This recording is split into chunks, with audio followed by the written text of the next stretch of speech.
ಮೊದಲಿನಿಂದಲೂ ಕೂಡ ಖಾಸಿಯಾಕ್ಕೆ ಬೆಂಬಲ ಕೊಟ್ಕೊಂಡು ಬಂದೇ ಇದ್ದೀನಿ. ಯಾವಾಗ ಕೊಟ್ಟಿಲ್ಲ ಹೇಳಿ ನೋಡೋಣ. ಏನಪ್ಪ? ಹಿಂದೆನೂ ಕೊಟ್ಟಿದ್ದೀನಿ, ಮುಂದೆನೂ ಕೊಡ್ತೀನಿ. ಯಾಕಂತಂದ್ರೆ ನಾವೆಲ್ಲರೂ ಕೂಡ ರಾಷ್ಟ್ರ ನಿರ್ಮಾಣದಲ್ಲಿ ಪಾಲುದಾರರಾಗಬೇಕು. ಬರೀ ಸರ್ಕಾರ ನಡೆಸೋರು ಅಷ್ಟೇ ಜವಾಬ್ದಾರಿ ಅಲ್ಲ. ಯಾರ್ಯಾರು ಉತ್ಪಾದನಾ ಪ್ರಕ್ರಿಯೆಯಲ್ಲಿ ಭಾಗವಹಿಸ್ತಕ್ಕಂಥ ಶಕ್ತಿ ಇದೆ ಅವರೆಲ್ಲರೂ ಕೂಡ ಮಾಡಬೇಕು. ಆಸಕ್ತಿ ಮತ್ತು ಶಕ್ತಿ. ಆಸಕ್ತಿ ಇದ್ದರೆ ಶಕ್ತಿ ಬರಲ್ಲ, ಆಸಕ್ತಿ ಇದ್ರೆ ಶಕ್ತಿ ಬಂದೇ ಬರ್ತದೆ, ಎಲ್ಲಿಂದಾರು ಬಂದೇ ಬರ್ತದೆ ಅಲ್ವಾ? ಆಸಕ್ತಿ ಇರಬೇಕು. ಸಣ್ಣ ಕೈಗಾರಿಕೆ ಮಾಡಬೇಕು, ಕೈಗಾರಿಕೆ ಮಾಡಬೇಕು ಅಂತಕ್ಕಂಥ ಆಸಕ್ತಿ ಇರಬೇಕು. ಆಸಕ್ತಿ ಇದ್ರೆ ಶಕ್ತಿ ಬಂದೇ ಬರ್ತದೆ. ಆ ಶಕ್ತಿಯನ್ನು ಬೆಳೆಸ್ಕೊಳ್ತಕ್ಕಂಥದ್ದು, ಆಸಕ್ತಿಯನ್ನು ಬೆಳೆಸ್ಕೊಳ್ತಕ್ಕಂಥದ್ದು ಅತ್ಯಂತ ಅವಶ್ಯ. ನಾವು 7 ಕೋಟಿ ಜನರಿಗೆ ಆರ್ಥಿಕವಾಗಿ ಸಾಮಾಜಿಕವಾಗಿ ಶಕ್ತಿ ತುಂಬಬೇಕಲ್ಲಪ್ಪ. ಇಲ್ಲದ ಸಮಾನತೆ ಸುಮ್ಸುಮ್ನೆ ಬಂದ್ಬಿಡ್ತದ? ಜಾತಿ ಸುಮ್ಸುಮ್ನೆ ಹೊಟ್ಟೋಯ್ತದ? ಈಗ ನೀವೆಲ್ಲ ವಿದ್ಯಾವಂತರಿದ್ದೀರಿ ಅಲ್ವಾ? ವಿದ್ಯಾವಂತರಲ್ಲ ಎಲ್ಲ? ಗೊತ್ತಿಲ್ಲ ನನಗೆ ಎಷ್ಟು ಜನ ಜಾತಿ ರಹಿತವಾಗಿದ್ದೀರಿ ಅಂತ ಗೊತ್ತಿಲ್ಲ ನನಗೆ. ಜಾತಿ ಇಲ್ದೇನೆ, ವರ್ಗ ಇಲ್ದೇನೆ ಇರ್ತಕ್ಕಂಥವ್ರು ಎಷ್ಟು ಜನ ಇದ್ದೀರಿ ಅಂತ ಗೊತ್ತಿಲ್ಲ. ಬಹಳ ಜನ ಇದ್ದೀರಿ ಅಂತ ಅನ್ಕೊಂಡಿದ್ದೀನಿ ನಾನು. ಖಂಡಿತ ಇದ್ದೀರಲ್ಲ, ಬಹಳ ಸಂತೋಷ. ಜಾತಿ ನೋಡಿ ಉದ್ಯೋಗ ಕೊಡಕ್ಕಾಗಲ್ಲ. ಯಾರಿಗೆ ಅರ್ಹತೆ ಇದೆ ಅಂತವ್ರಿಗೆ ಕೆಲಸ ಕೊಡಬೇಕು. ಅರ್ಹತೆ ಇಲ್ಲದೂ ಕೂಡ ಅರ್ಹತೆಯನ್ನ ತುಂಬತಕ್ಕಂಥ ಕೆಲಸವನ್ನ ಮಾಡು ಅಲ್ವಾ?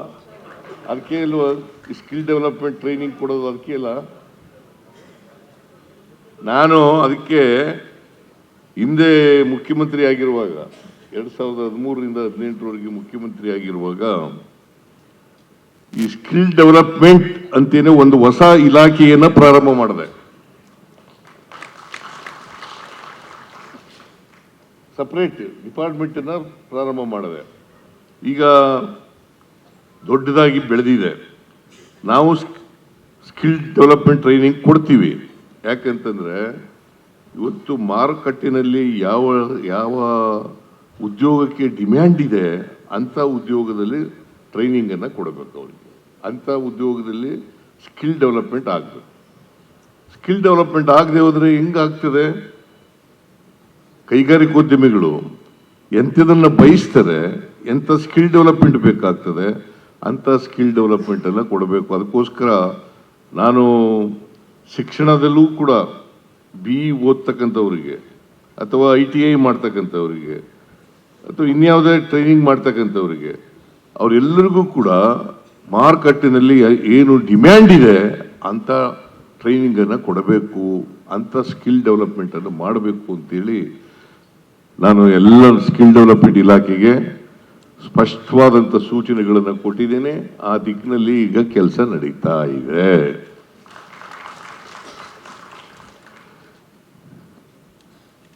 ಕರ್ನಾಟಕ ಈಗ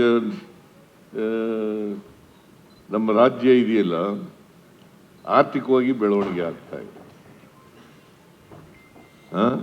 ನೀವು ಎಷ್ಟು ಜನ ಗೊತ್ತಿದೆ ಅನ್ನೋ ಗೊತ್ತಿಲ್ಲ, ಕರ್ನಾಟಕದಿಂದ ಕೇಂದ್ರ ಸರ್ಕಾರ ಎಷ್ಟು ತೆರಿಗೆ ಹೋಯ್ತದೆ ಅಂತ ಗೊತ್ತಾ ನಿಮಗೆ? ಎಷ್ಟು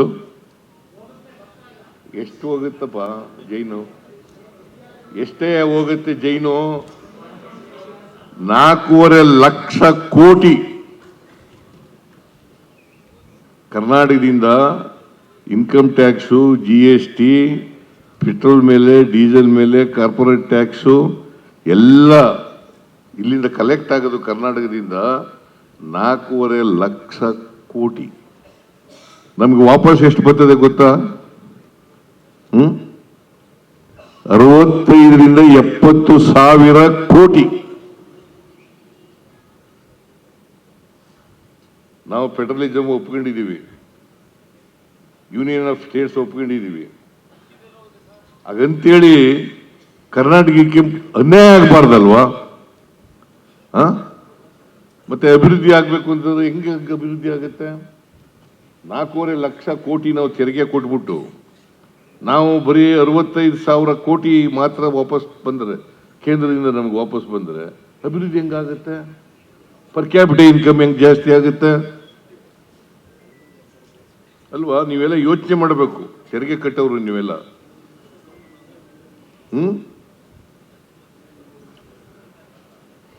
ಒಂದು 100 ರೂಪಾಯಿ ಕೊಟ್ಟರೆ ನಮಗೆ 14ರಿಂದ 15 ರೂಪಾಯಿ ವಾಪಸ್ ಬರ್ತದೆ.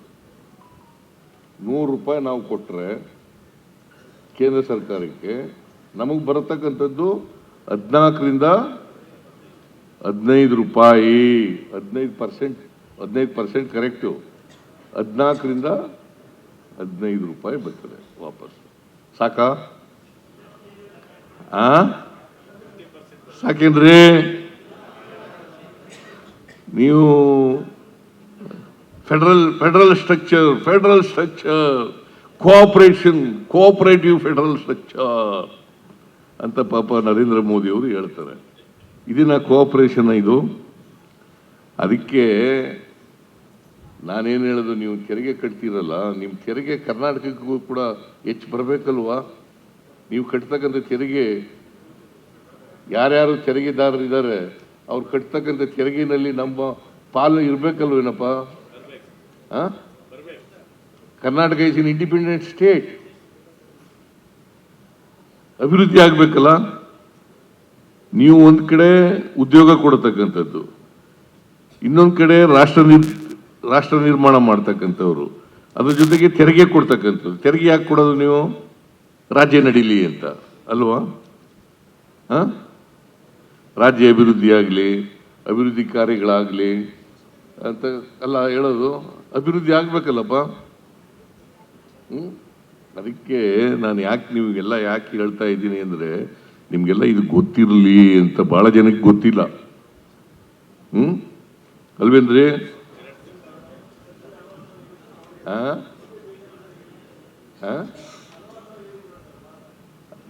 ಇಲ್ಲಿ ಭಾಳ ಜನಕ್ಕೆ ಗೊತ್ತಿಲ್ಲಯ್ಯ, ನಿನಗೆ ಗೊತ್ತದೆ.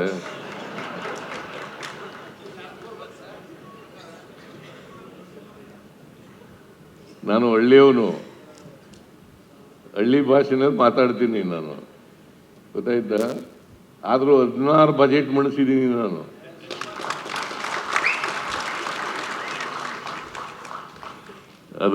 ಬಜೆಟ್ಗಳು ಮಂಡಿಸಿದ್ದೀನಿ. ಸೊ ಅದಕ್ಕೆ ನಾನು ಯಾಕೆ ಹೇಳ್ತಾ ಇದ್ದೀನಿ ಅಂತಂದರೆ, ಕರ್ನಾಟಕ ರಾಜ್ಯ ಅಭಿವೃದ್ಧಿ ಆದರೆ ದೇಶ ಅಭಿವೃದ್ಧಿ ಆಗಲಿಕ್ಕೆ ಸಾಧ್ಯ. ರಾಜ್ಯ ಸೊರಗಿದ್ರೆ ದೇಶ ಸೊರಗುತ್ತೆ. ರಾಜ್ಯಗಳು ಈಗ ಕೇಂದ್ರ ಸರ್ಕಾರ ಅಂದ್ರೇನು? ಯೂನಿಯನ್ ಆಫ್ ಸ್ಟೇಟ್ಸ್ ಅಲ್ವಾ? That is what our constitution says. ಗಣರಾಜ್ಯ, ಯೂನಿಯನ್ ಆಫ್ ಸ್ಟೇಟ್ಸ್, ರಾಜ್ಯಗಳ ಸಂಯುಕ್ತ ಸರ್ಕಾರ ಅದು. ನಾವೆಲ್ಲ ತೆರಿಗೆ ಕೊಡ್ತೀವಿ, ಅವ್ರದ್ದೇ ಆದಂಥ ತೆರಿಗೆ ಕ್ಷೇತ್ರ ಇಲ್ಲ ಅವರಿಗೆ. ನಾವು ಕೊಡೋ ತೆರಿಗೆನಲ್ಲಿ ಅವರು ಮಾಡೋದು. ಸೊ ಅವ್ರಿಗೆ ನಾವು ಅದಕ್ಕೆ ಕನಿಷ್ಠ ಪಕ್ಷ 50% ಕೊಡ್ರಿ ನಮಗೆ ವಾಪಸ್ಸು ಅಂತ ಕೇಳ್ತಾ ಇದ್ದೀವಿ ನಾವು. 50% ನೀವು ಇಟ್ಕೊಳ್ಳಿಯಪ್ಪ ಓಲಿ. ನಿಮಗೆ ವಿದೇಶಾಂಗ ಇದೆ, ರಕ್ಷಣಾ ಇದೆ, ಬೇರೆ ಬೇರೆ ಇಲಾಖೆಗಳೆಲ್ಲ ಕೇಂದ್ರ ಸರ್ಕಾರ ಮಾಡ್ತದೆ, ನೀವೆಲ್ಲ ಇಟ್ಕೊಳ್ಳಿ. ಈಗ ಏನು ಮಾಡ್ತಾರೆ ಕೇಂದ್ರ ಸರ್ಕಾರದವರು? ತೆರಿಗೆ ಪಾಲು ಕೊಡಬೇಕಲ್ಲ, ಈಗ GST ಪಾಲು ಕೊಡಬೇಕಲ್ಲಪ್ಪ, ಅದ್ರ ಬದಲು ಏನು ಮಾಡಿಬಿಡ್ತಾರೆ? ಸೆಸ್ಸು ಸರ್ಚಾರ್ಜ್ ಅಂತ ವಸೂಲು ಮಾಡಿಬಿಡೋದು. ಸೆಸ್ನಲ್ಲಿ ಸರ್ಚಾರ್ಜ್ನಲ್ಲಿ ನಮಗೆ ಭಾಗ ಇಲ್ಲ. ಸೆಸ್ ವಸೂಲು ಮಾಡ್ತಾರೆ, ಸರ್ಚಾರ್ಜ್ ವಸೂಲು ಮಾಡಿಬಿಡ್ತಾರೆ, ಸರ್ಚಾರ್ಜ್ ಅಂತ ಹಾಕ್ತಾರೆ. ಆ ಸೆಸ್ಸು ಮತ್ತು ಸರ್ಚಾರ್ಜ್ ಇದೆಯಲ್ಲ, ಅದರಲ್ಲಿ ನಮಗೆ ಭಾಗ ಬರಲ್ಲ. ಎಲ್ಲ ಕೇಂದ್ರ ಸರ್ಕಾರನೇ ಇಟ್ಕೊಂಡು. ಹೆಚ್ಚಿನ ವಿಡಿಯೋಗಳಿಗೆ ಪ್ರತಿಧ್ವನಿ ಯೂಟ್ಯೂಬ್ ಚಾನೆಲ್ ಸಬ್ಸ್ಕ್ರೈಬ್ ಮಾಡಿ, ಬೆಲ್ ಐಕಾನ್ ಕ್ಲಿಕ್ ಮಾಡಿ.